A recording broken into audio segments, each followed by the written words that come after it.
Allô, assalamu alaikum, les auditeurs de priorité. Bonjour, bonjour. Un peu de détente dominicale avec le Bouguerebou. Tradition oblige. Je reviens sur ce plateau pour un petit entretien avec les auditeurs de priorité. Cette fois-ci, je veux faire une analyse sur notre Premier ministre Amadou Ba, le candidat de Benno Bokk Yakaar. Je veux faire une analyse de l'interview que Amadou Ba a eue avec la Radio France Internationale ces derniers temps. Une interview que j'ai regardée, que j'ai écoutée avec beaucoup d'intérêt, mais il y a des questions à se poser par rapport à ce candidat de Benno Bokk Yakaar. La raison qui fait que je viens sur ce plateau pour essayer d'analyser ce discours, c'est que tout simplement, il me semble que Amadou Ba n'a pas compris exactement ce qui se passe autour de lui dans cette candidature-là. Je vous ai dit tantôt dans une de mes émissions que Amadou Ba, on dirait qu'il n'a pas compris les manigances qui se trouvent autour de sa candidature dans notre propre parti. Et quand je dis ça, les gens vont penser que je suis toujours en train de faire la campagne contre Amadou Ba. Tel n'est pas le cas. C'est que Camara, il a un défaut, il a une déformation. Il est trop sensible par rapport aux petits jeux, l'injustice, le fait d'utiliser une personne et tout ce qui suit autour. J'aime que les personnes, dans ce qu'ils veulent faire et dans ce qu'ils sont en train de faire, qu'ils y aillent avec la franchise, l'honnêteté. Amadou Ba est une victime dans cette nomination pour la présidence du Sénégal. Quand on regarde, ou quand on suit les médias sociaux, qu'est-ce qu'on trouve? Au sein de notre propre parti, il y a des leaders qui sont en train de parler de Amadou Ba. Et quand ils sortent dans leur discours, on se pose la question à savoir, un parti que Amadou Ba même dit que c'est un parti qui est unique, un parti qui est organisé, ou bien une coalition unie, une coalition organisée. On voit ces genres d'intervention de certains leaders dans le parti. La question qu'on doit se poser, est-ce que réellement Amadou Ba a compris ce qui est en train de se passer dans son propre parti? En tout cas, moi, j'ai des doutes. Quand Amadou Ba a fait l'interview dans ce truc-là, avec cette chaîne-là, RFI, les journalistes ont posé des questions. Amadou Ba a répondu. Mais dans les réponses de Amadou Ba, j'ai remarqué une chose. Amadou Ba n'a pas prêté attention à ce que ces journalistes sont en train de lui poser comme question. Peut-être qu'il avait une idée déjà préconçue. S'il vient s'asseoir sur ce plateau-là, il a déjà préparé ce qu'il doit dire. C'est là où il y a une erreur de sa part. Parce que Amadou Ba n'a pas prêté attention aux questions. Parce qu'une personne, quand on te pose une question, quelle que soit la longueur de la question, il y a des mots-clés qui en découlent. Et il faut vraiment faire attention à ces mots-clés. Si on passe à côté de ces mots-clés-là, la réponse qu'on va donner, ces réponses-là vont toujours prêter à des interprétations. Soit on dira que le monsieur a fui la question, soit le monsieur n'a pas compris la question, ou bien il a été superficiel dans ses réponses. Et dans le cas de Amadou Ba fuit des questions et il est superficiel dans ses réponses. Si je prends certains mots-clés qui ont été dits dans cette interview-là, prêtez attention à ça, les mots-clés qui sont sortis. Il y a un mot, par exemple, là, qui signifie inclusive. Élection inclusive. Prêtez attention à ce mot. Je reviendrai parce que il y a l'un élément que je vais poser ici. Vous allez écouter. Nous allons écouter ensemble la réaction de Amadouba par rapport à ces questions. Il y a le mot instigateur qui est sorti dans cette interview-là. Il y a le mot manœuvre. Il y a équité. Il y a défaut. Il y a unanimité. Il y a répression. Tous ces mots-clés qui sont sortis dans cette interview, ce sont des mots qui ont des sens par rapport à la question. Malheureusement, dans les réponses d'Amadouba, il est resté dans la généralité. Je remarque dans ces réponses-là, il n'y a aucune prise de position. Et au courant de la vidéo, on va démontrer. Je sais que certains diront que voilà, le fou du village encore là a commencé à parler, quoi, parce que c'est lui qui voit des choses, quoi. Oui, effectivement, j'utilise mon intelligence. Je suis les gens et j'écoute. Et si j'ai mon point de vue à dire par rapport à quoi que ce soit, j'analyse comme j'entends la chose, quoi. Donc, ce que je vais faire aujourd'hui, je vais poser l'élément de Amadouba, cette interview, et au courant de l'évolution, on va analyser l'interview en même temps.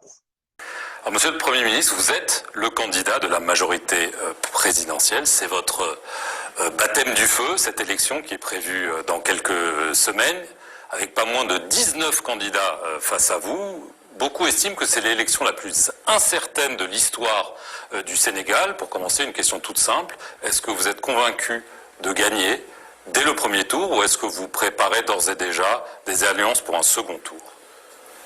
Je vous remercie d'être venu pour cet échange. Je suis très satisfait de vous accueillir. Je pense qu'on en a souvent parlé.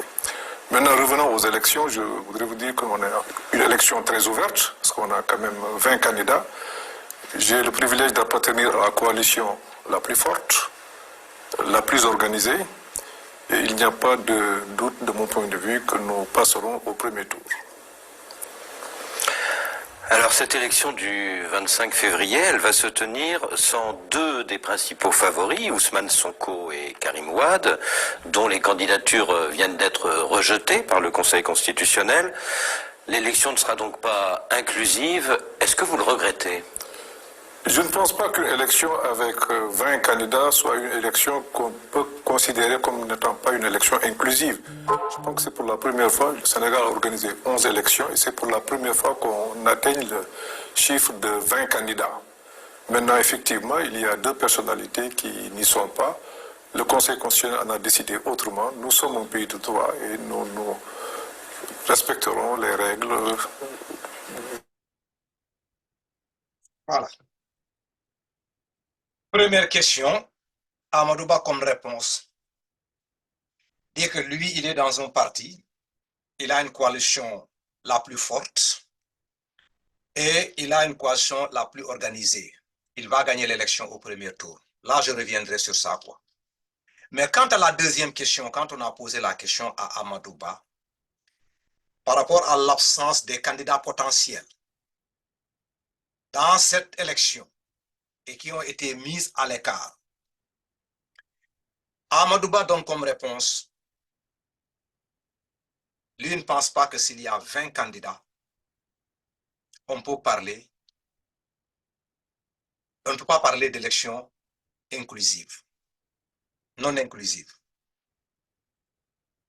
Moi, je crois que la question du journaliste en ce domaine bien précis réside à un niveau.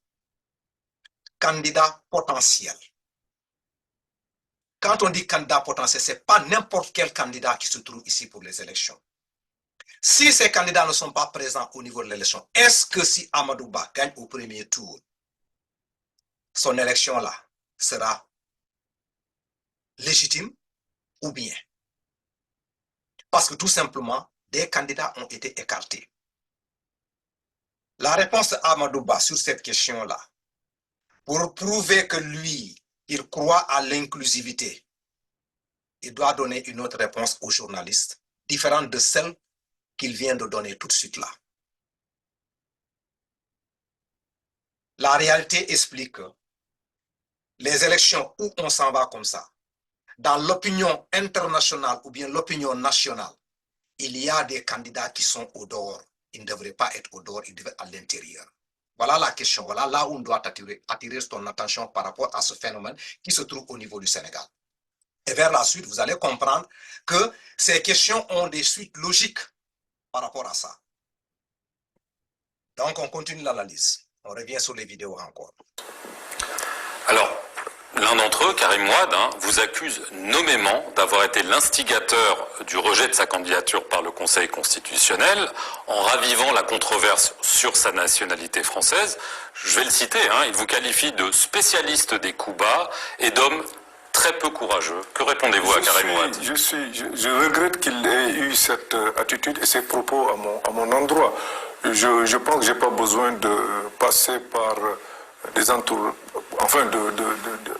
d'user de certaines pratiques pour m'opposer à la candidature de Karim Wade, je pense que politiquement tout a été fait pour que Karim Wade soit candidat.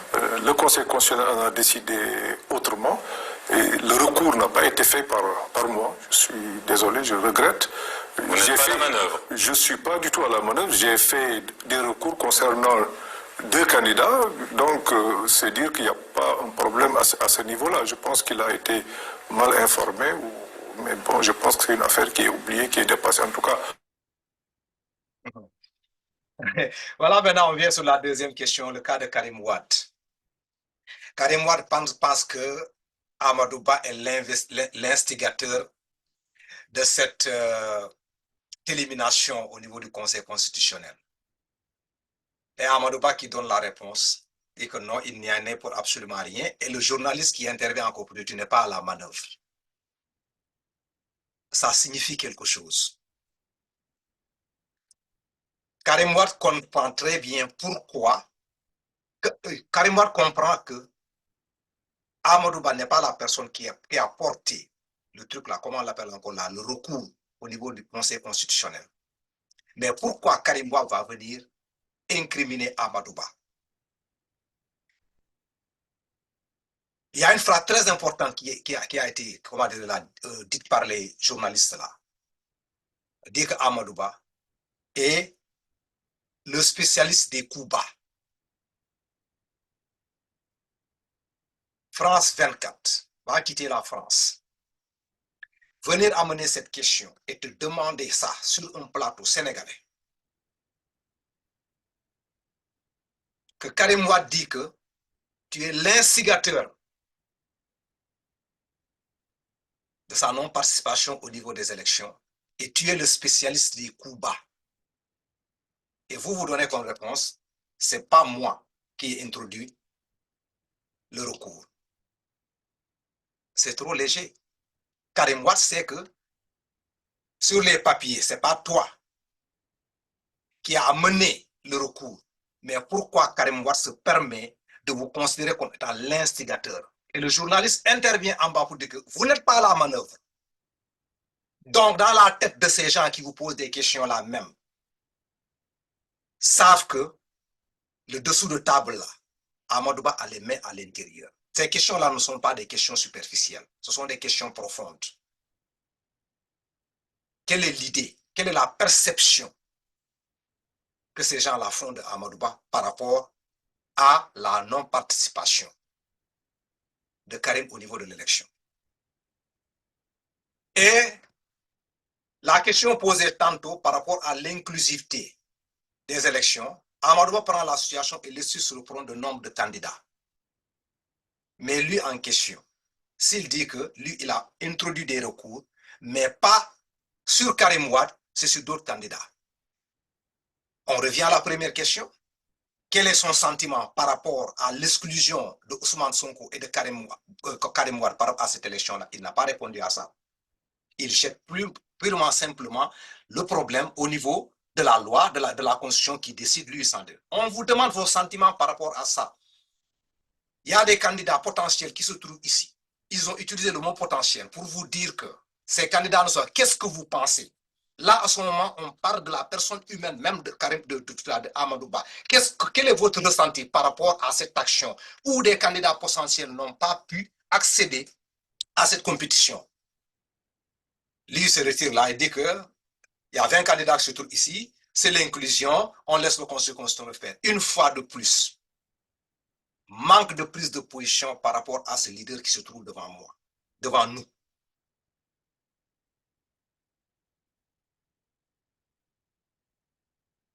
Donc, les questions ont été bien posées et les mots ont été bien posés. Ce que je vous disais au départ, les mots clés dans les questions, instigateur, manœuvre, comment dirais-je là, inclusivité, tout ça, ce sont des questions qui sont revenues pour essayer de voir l'intégrité de cette personne-là qui est devant le micro pour répondre aux questions. C'est pas fini, on continue. Du côté de l'autre grand exclu de ce scrutin, Ousmane Sonko, tous les regards se tournent vers son principal lieutenant, Bassirou Diomaye Faye, qui lui a le droit de se présenter, mais qui est en prison en attente d'un jugement. Alors, au nom de l'équité, ça c'est un mot qui revient souvent dans votre bouche, au nom de l'équité entre tous les candidats, est-ce que vous souhaitez qu'ils bénéficient d'une mise en liberté provisoire afin de pouvoir faire campagne, comme tout le monde? Je pense que j'ai dit tout à l'heure que nous sommes un pays de droit. Il y a une séparation stricte entre le pouvoir exécutif et le pouvoir judiciaire. La preuve, moi-même j'ai fait un recours contre ce candidat. Ce recours a été rejeté. Maintenant, il est incriminé dans une autre procédure. Il lui appartiendra, avec ses conseils, d'user des voies de droit. Je pense que j'ai vraiment pas de préférence en ce qui me concerne. On va parler politique. Oh boy. Maintenant, on arrive maintenant à la question de Diomaye. A été choisi pour être candidat, mais il se trouve au niveau de la prison. Et on pose la question à Amadou Ba. Lui qui, dans sa bouche, il parle équité, équité, équité. Regardez comment les journalistes ont posé cette question-là. Concernant le cas de l'équité maintenant, vous êtes candidat et il y a un candidat potentiel qui se trouve, le choix d'Ousmane Sonko qui se trouve en prison. Et maintenant, comme vous, dans votre bouche, vous parlez d'équité, qu'est-ce que vous pensez de ça? La réponse d'Amadou Ba, c'est quoi? On l'a tous entendu ensemble, quoi. Oui, il parle de la justice là. Bon, comme maintenant le conseil, comment dire, la justice est là, comment on l'appelle encore là, il y a d'autres charges qui sont derrière Diomaye. Maintenant, il va laisser la justice là le faire là et tout ce qui s'ensuit. Amadou Ba, président Amadou Ba, ce n'est pas la question qu'on vous demande.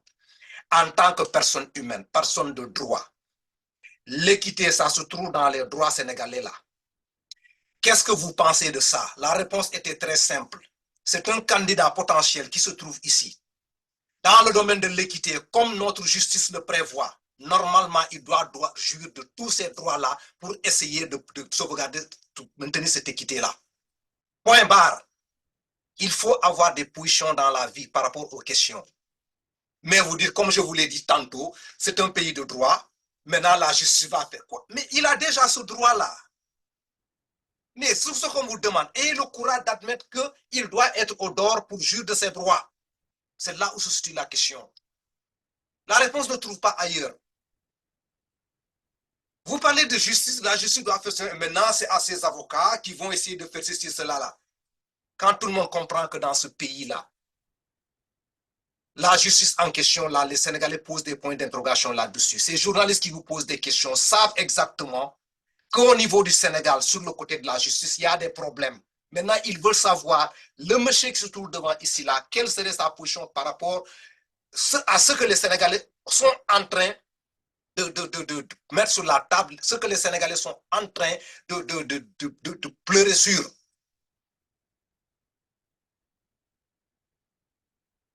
Mais vous allez dire que la justice doit faire son travail. Et vous, vous êtes neutre. Aucune position.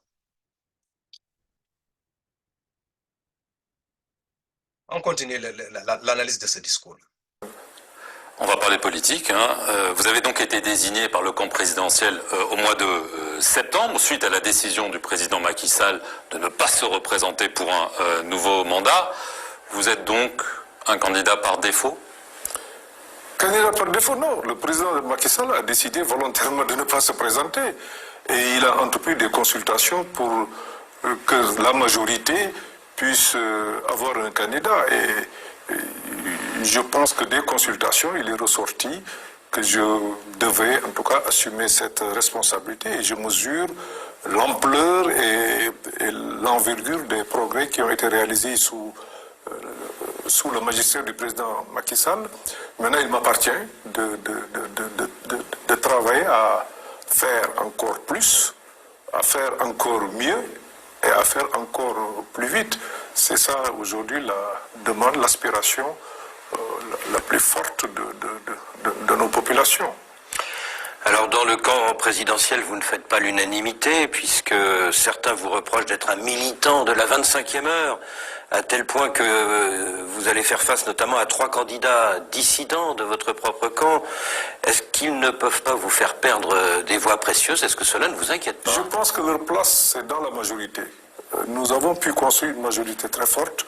Certainement, du point de vue politique, c'est la majorité, c'est en tout cas la coalition qui a quand même l'existence la plus longue. Je pense que ça, il faut le reconnaître. Maintenant, l'unanimité n'est pas de ce monde, mais je ne désespère pas de les voir revenir, parce que leur place est dans la majorité pour qu'ensemble, qu'on puisse faire ces élections, les gagner et gouverner ensemble. Voilà. Une question très, très intéressante. Quand le journaliste dit à Amadouba qu'enfin le président de la République ne doit pas se présenter pour les élections, est-ce que lui, il ne pense pas qu'il est un candidat par défaut? Réponse de Amadouba, non. Je ne suis pas un candidat de défaut parce que le président de la République a décidé volontairement. Non. Amadouba, vous êtes un candidat de défaut, quelles que soient les circonstances que Macky Sall a renoncé au pouvoir. Qu'il le fasse volontairement ou involontairement, vous êtes un candidat par défaut. Tout le monde savait l'intention de Macky Sall au départ. Macky Sall voulait être candidat. Maintenant, si lui n'est pas candidat, on vous choisit dans le tas, vous êtes un candidat par défaut. Ayez le courage de répondre aux questions correctement et directement. Les questions ont un sens. Ne fuyez pas le débat. Vous êtes un candidat par défaut. Et pourquoi vous êtes candidat en défaut? La question qui a suivi explique ça.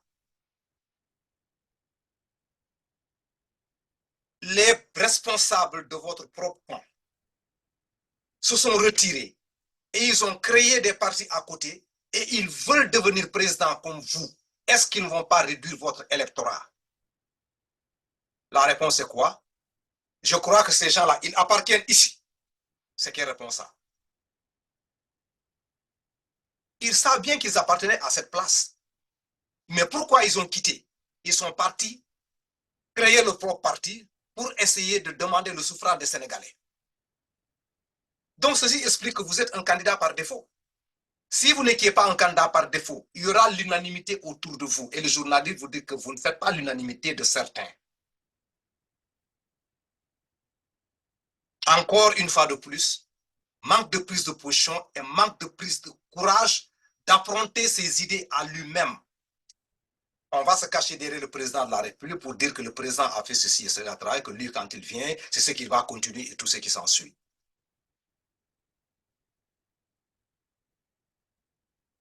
Être un candidat par défaut, c'est une réalité. Ce qui explique que vous êtes un candidat de défaut. Ce sont les choses qui sont en train de se dessiner dans la scène politique de l'AP de Benno Bokk Yakaar aujourd'hui. Et je vais poser le truc là, comment dirais-je, on va arriver sur le cas de Mame Mbaye Niang, on va lui poser une question sur ça, il va donner une réponse. Par rapport à cette réponse-là, je vais essayer d'amener l'intervention de Mame Mbaye Niang par rapport à ça. Et qu'est-ce que vous répondez, Monsieur le Premier ministre, à votre propre ministre du Tourisme, Mame Mbaye Niang, qui dit à votre propos, on sait qu'il va perdre, il ne passera même pas le premier tour? C'est son appréciation. Je regrette qu'il y ait des propos de cette nature, mais je pense que le 25 février, je serai élu au premier tour, et dès le premier tour.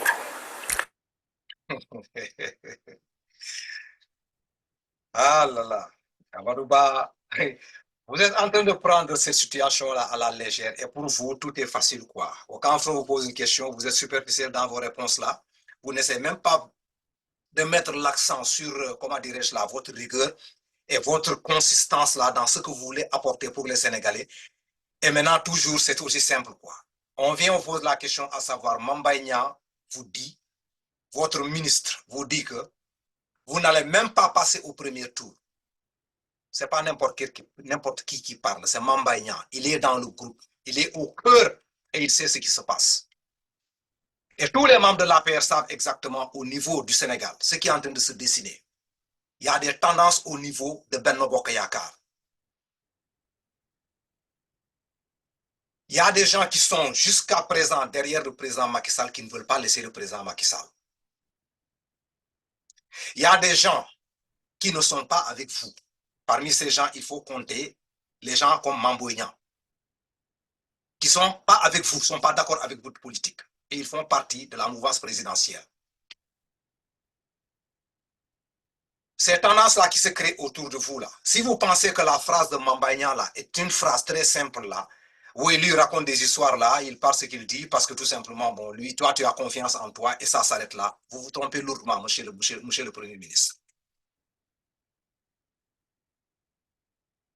La position de Mamba Niang est très claire. Et ce qu'il dit, faites attention à ça. Vous ne faites pas l'unanimité au niveau de Benno Bokk Yakaar. Et ce qui explique ça, comment vous pouvez expliquer si vous faites l'unanimité au niveau de Benno Bokk Yakaar? Que les gens du PDS sont en train de créer au niveau au niveau de l'Assemblée nationale pour qu'on essaie de voir la situation de ces leaders-là qui ont été recalés. Et que Benno Bokk Yakaar, ayant déjà choisi son candidat qui est Amadou Ba, va s'allier avec le PDS pour mener ce combat-là. Et tout le monde sait exactement que pour qu'il ait succès par rapport à leur intention, il y a une action au niveau du Sénégal qui peut favoriser ça. La démission collective des membres du Conseil constitutionnel. Et quand ce facteur-là est réuni, qu'est-ce qui va se passer? Le report des élections sera là. Et quand le report des élections se pose, Amadou Ba, votre candidature est en jeu. Et vous dites que vous êtes dans l'unanimité jusqu'à présent. Ce qui est en train de se dessiner autour de vous là, est-ce que vous êtes en train de réfléchir par rapport à ça? Est-ce qu'au niveau de Benno Bokk Yakaar là, les gens n'ont pas encore changé de camp, de mentalité par rapport à ta candidature? Est-ce qu'au niveau de ces candidats choisis, dont le journaliste fait allusion là, ces trois dissidents là, est-ce qu'au niveau de Benno Bokk Yakaar, il n'y a pas quelqu'un qui est le favori?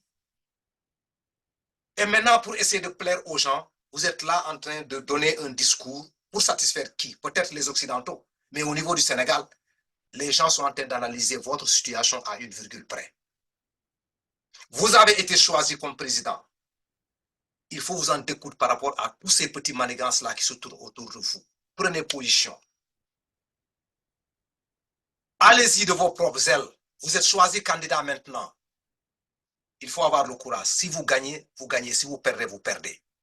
Mais rester ici en train de naviguer entre souffler le faux et le truc là, le chaud et le froid en même temps pour essayer de chercher à passer, ça ne peut pas se passer comme ça parce que les choses sont déjà dessinées. Au niveau de Benno Bokk Yakaar là, il n'y a pas l'unanimité autour du candidat Amadou Ba. Et ce serait très difficile pour passer au premier tour, comme vous êtes en train de le prétendre. Maintenant, on va voir ce que Mamba Niang est en train de dire par rapport à ça. Si vous pensez que vous avez l'unanimité, vous avez un parti organisé, vous avez la force. Écoutons. xam nga nit ki buy wax day wax li nga xam ni bu génnee loolu lay def man yàlla nattoowuma loolu man mënuma tricher boo seetloo bi ñuy wax waxi candidature ci suñu parti mais am na ñeenti nit ñu wax est-ce que man dégg ngeen ma ni kenn diw lay jàppale wu ma kenn dama ni liñ tànn dinaa ci nangu liñ tànnee toog naa ñeenti weer waxuma ñoom ñuy déroulé waxuma parce que man jàpp naa ni du ma yàq mais bu dëgg jotee dama koy wax beneen bi ma waxee ñu naan woy ay dañ koy li ma wax tey la gën a doon dëgg dajalewul parti bi mais tey la gën a doon dëgg 120 maires yi ko parrainé woon ci parrainage bi ngay wax tey 92 yi àndatuñu ak moom donc man wax naa dëgg ah oui léegi nag ku gis ay jafe-jafe responsabilité bi ñu am li ñu amee Sénégalais yi mooy que ki ma àndaloon bokkul donc du ma dugg ci parparloo du ma dugg ci loo xam ne du doon njëriñu réew. Voilà, on a entendu ensemble, comment on l'appelle encore là, ce que Mbaye Niang vient de dire tout de suite là. Que Amadou Ba n'a pas la possibilité pour réunir les gens autour de lui. Et lui, il est en train de parler de l'unanimité autour de lui. Il a la coalition la plus forte. Les gens qui sont sortis là, lui, il a l'espoir que ces gens-là vont venir. Il y avait 3 dissidents dans leur propre camp qui sont retirés. Et maintenant, Mbaye Niang nous donne une autre information que parmi les 120 élus, les 90 ou les 92 ne sont plus avec lui. Comment Macky Sall peut choisir un candidat? Et qu'on dit que ça, c'est le candidat pour Benno Bokk Yakaar. Mbaye Niang ait le courage de venir s'asseoir là, devant les plateaux, devant les Sénégalais, pour expliquer que ce monsieur-là ne va pas gagner.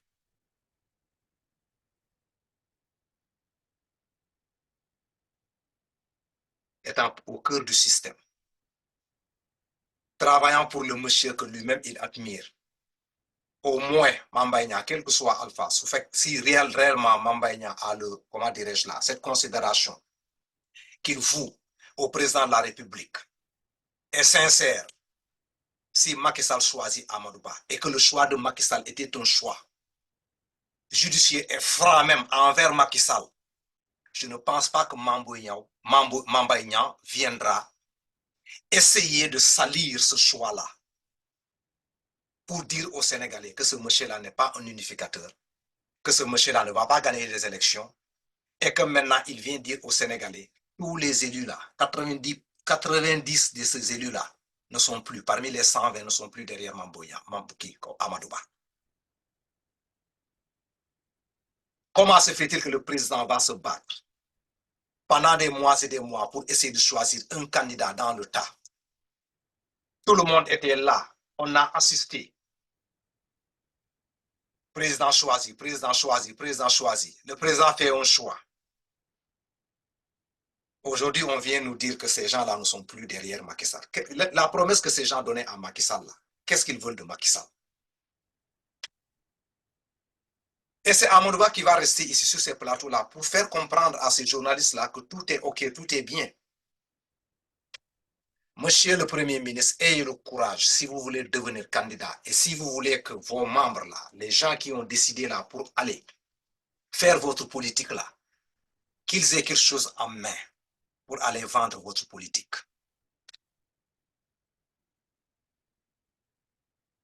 On continue.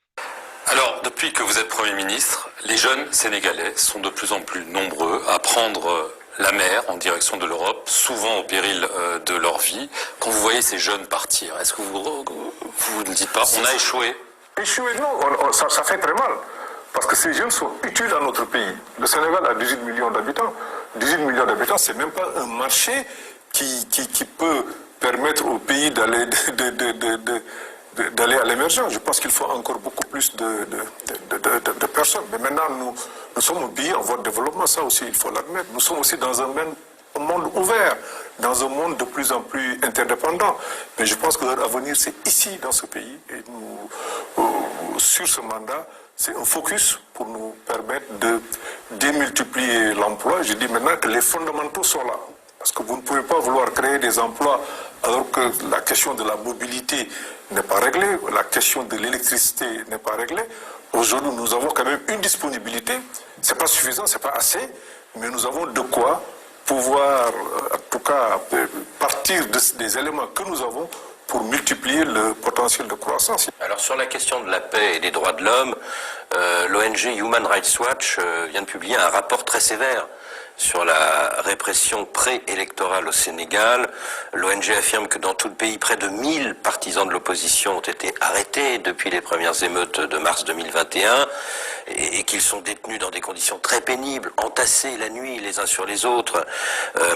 Alors au-delà de l'éternel problème séparation exécutive-judiciaire dont vous parlez souvent, si vous êtes élu, Monsieur le Premier ministre, est-ce que vous vous engagez à faire preuve de clémence à l'égard de tous ces prisonniers?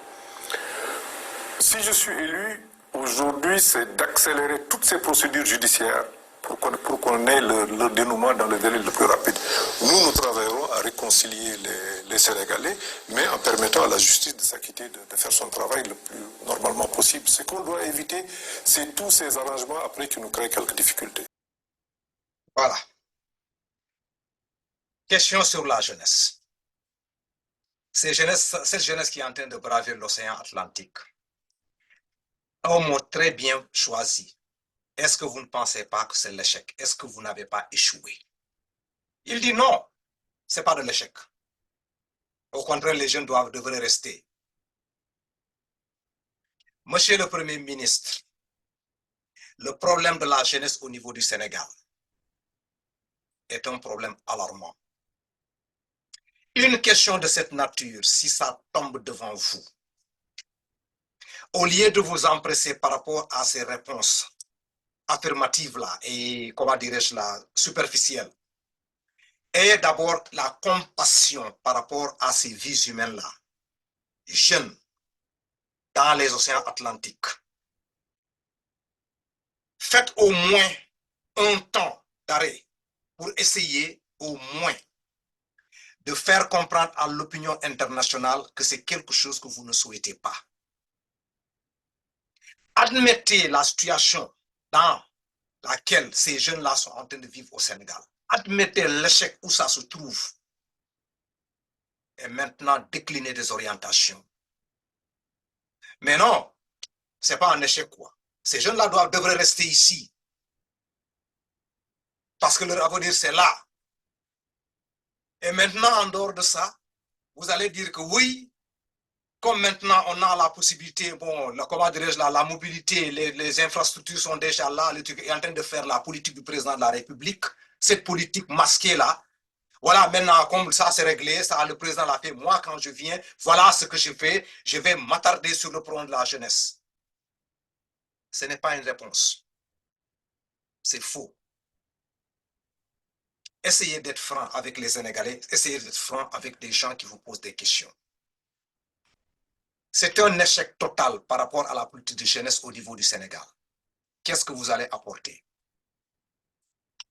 Mais avant de donner quoi que ce soit comme réponse, insistez d'abord sur le fait que cette situation-là n'est pas normale. Admettez le principe de l'échec d'abord. Vous avez peur de quoi? Ces questions ne sont pas des questions gratuites. Elles ont été bien choisies et bien posées. Maintenant, votre réponse maintenant, c'est ce qui intéresse les gens qui vous regardent. On est en train de vous aider à enlever votre potentiel. Vous avez été Premier ministre. Qu'est-ce que vous avez fait par rapport à cette situation-là quand vous étiez Premier ministre? Vous voyez vos jeunes là sortir. Est-ce qu'on a vu une fois Amadouba au niveau de la télévision en train de s'alarmer par rapport à ce qui est en train de se passer pour son pays? Est-ce que vous avez la compassion pour ses parents de ces jeunes? Est-ce que vous avez une fois tenu un discours devant les Sénégalais pour expliquer aux Sénégalais que ce qui est en train de se passer, vous n'êtes pas du tout d'accord pour ça? Comment vous voulez accéder au pouvoir avec ces comportements-là? Et maintenant, on va prendre ce discours-là, on balance ça dans le truc-là et les gens sont en train de commenter comme quoi, voilà un discours, voilà un peu. Non!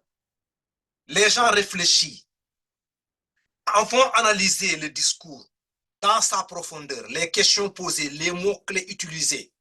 Est-ce que des réponses ont été fournies pour ça? The Human Rights Watch ils ont fait, et que, comment dirais-je là, le journaliste même a insisté sur ça pour dire qu'ils ont fait une intervention clé sur ça, et chaude, sur la condition des détenus politiques là, la façon dont ils sont entassés au niveau des prisons.